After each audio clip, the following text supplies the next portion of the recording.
Hello and welcome to the 9th episode of Lockdown Euros. This time we have the playoff final between Bosnia and Slovakia.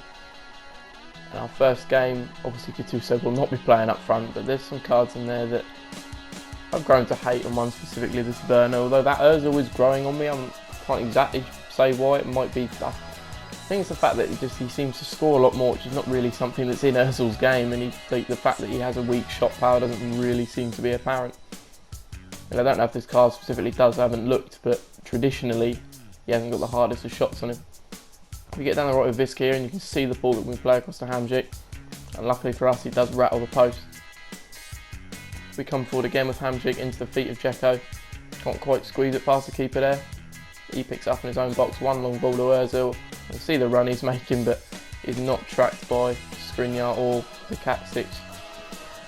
I'm having flashbacks to a YouTuber I used to watch who called him Biku Kiku Kacic, which is obviously not how you pronounce that name. But regardless, we go 1-0 down to a Drogba finish that he was never going to miss. Going into half-time here, look at the stats. When they come up. And if anything, we do have a slight advantage. So again, we are unfortunate. It did seem to be just that one long ball that caught our centre-backs out, and that was enough to do us in. But Dzeko and Mraz exchanging here, does get into the feet of him, does hit the post, but he mops up afterwards, and that's the first points of the episode. Dzeko does retain his assist for that, and Jason Mraz, ignore the name down the bottom, does put Slovakia into a half-point lead. A finesse shot there that I couldn't really do much about, maybe stop it getting into the feet of Ozil in the first place, but this is what I mean. Maybe you could argue he's a bit more of a silky finisher and finesse is more his thing, but I've just never really known Ozil to score from outside the box. But we come in with Viska here, all the way from the right hand side, does shift back onto his right foot. Would have been a lovely solo goal to be fair to him, but keeper does get behind it. And this time Mraz into the box, gets it onto his right foot, and again not enough to aim far corner and be successful. Keeper does get a parry to it. And after this failed corner, which keepers love to punch in this game, we get it into the feet of Skriniar, further into Stock. He gets past his first man, cuts in on the right of his own, and again not enough to go far post and finish. So three are basically the same chances there, and suddenly are opened up by our good old mate Ryan Kent. I did what I only saw fit, and I'm happy to bring him down of all people, but the ref was never going to take too kindly to that, and he does send off Kacic. So we are down to 10 men now, and probably just going to have to try and keep the scoreline at what it is. Not that it's again losing matters, but we don't want to embarrass ourselves. We do manage to still get a chance, can't seem to beat the keeper there. And he comes forward this time, but we do intercept the pass in midfield. And we again, Dzeko and Mraz exchanging.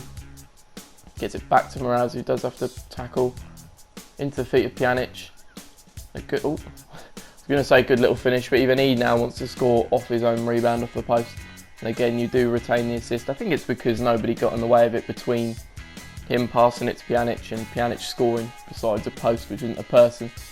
But that does manage to nick us a 2-2 draw despite going down to 10 men, which I'm saying results aside, like they don't matter, but we'll take it regardless. And with Pjanic getting man of the match with that goal at the end, it's enough to put Bosnia into a 2.5 to 1.5 lead. Going into the second game, for some reason I did love to stare at the stats for ages here. Yeah, I did decide to move Kacic over to right back just to kind of fill a hole at the back with Kolasinac. So okay, we were open down the right hand side, or our opponent's left, but he didn't seem to abuse it enough to do me over.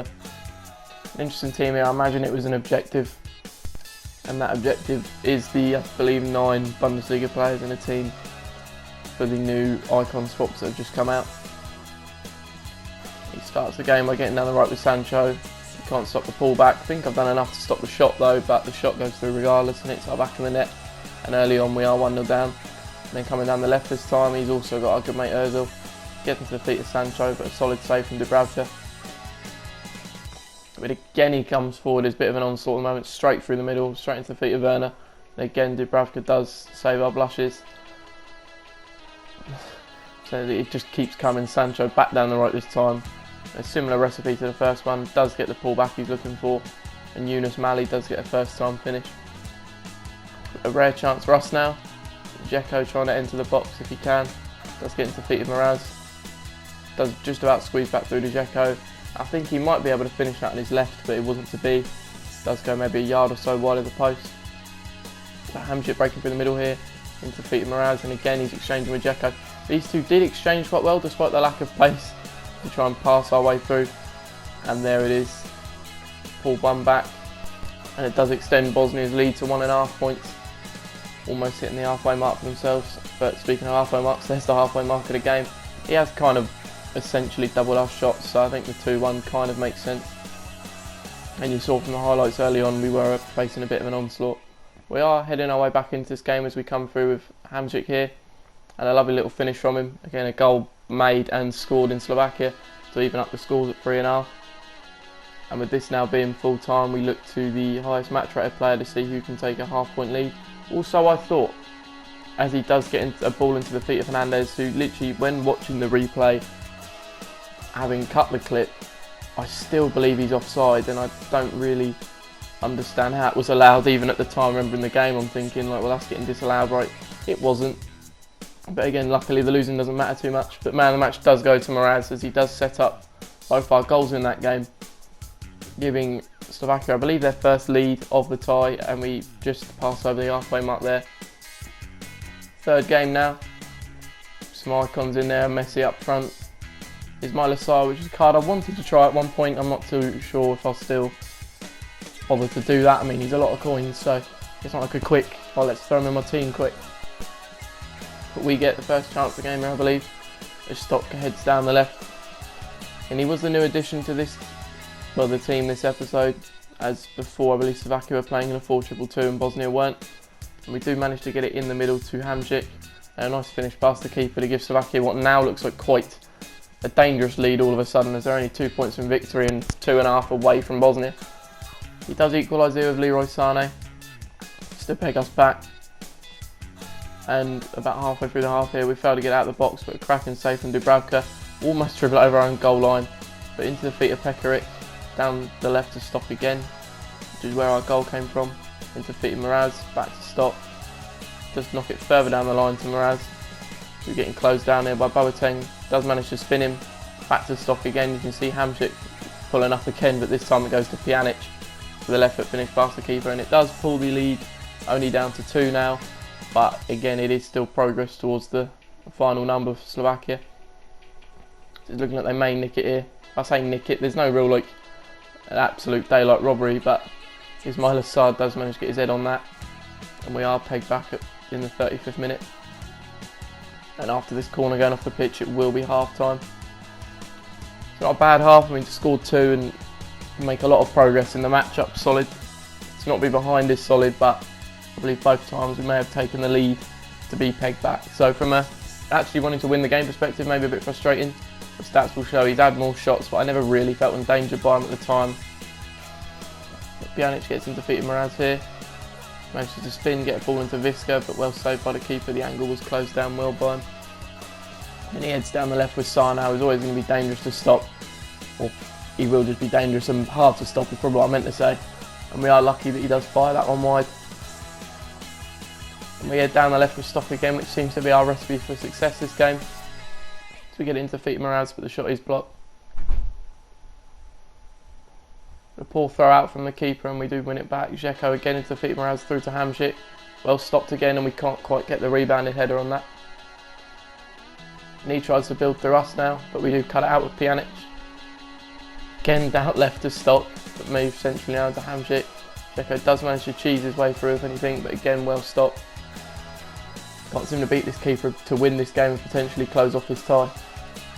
But Hamsik again exchanged it with Dzeko, which has been a story of this episode as well. Does get it back to Hamsik. Again, that would have been it there had it gone in, but it wasn't to be. And Viska down the right now into the feet of Dzeko.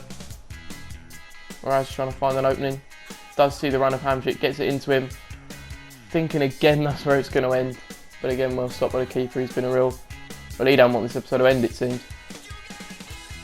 Dzeko now to the feet of Mraz. Does manage to pull it back to Hamsik this time, and does just quite squeeze it through his defenders. And that will be the win for Slovakia. So they're also heading to the Euros, joining Iceland in their success last match. And we show you here as the full-time whistle goes. It does also nick the win for us, which is a nice little Bonus on top, Slovakia have dumped out Bosnia. I wouldn't go as far as saying giant killing, because Slovakia do have players like Hamzik and Skriniar, but I feel like Dzeko is probably one of the biggest staple players in this through his entire career really. Pjanic is well established, especially over in Syria, but it is Slovakia who head through with it. And confirmation of that here, 8-4.5 win. 3 goals from Hamzik, served Slovakia well, and 4 assists from our mate Jason Mraz. He really has led them well, irony aside. And here it is here, you can see Slovakia have advanced through, and next episode will be Scotland versus Serbia, which is quite a big matchup. Thanks for watching, and I'll see you next time.